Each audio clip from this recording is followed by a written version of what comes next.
اعوذ باللہ من الشیطان الرجیم بسم اللہ الرحمن الرحیم ولا تکونوا کالتی نقضت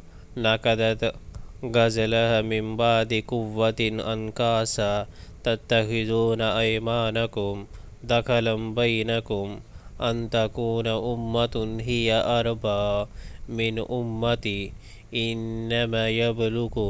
یبلوکم اللہ به وَلَيُبَيِّنَنَّ لَكُمْ يَوْمَ الْقِيَامَةِ مَا كُنْتُمْ فِيهِ تَخْتَلِفُونَ۔ تمہاری حالت اس صورت کی سی نہ ہو جائے جس نے آپ ہی محنت سے سود کاتا اور پھر آپ ہی اسے ٹکڑے ٹکڑے کر ڈالا۔ تو اپنی قسموں کو آپس کے معاملات میں مکروہ فریب کا ہتھیار بناتے ہو تاکہ ایک قوم دوسری قوم سے بڑھ کر فائدہ حاصل کرے، حالانکہ اللہ اس عہد و پیمان کے ذریعے سے تم کو آزمائش میں ڈالتا ہے، اور ضرور وہ قیامت کے روز تمہارے تمام اختلافات کی حقیقت تم پر کھول دے گا۔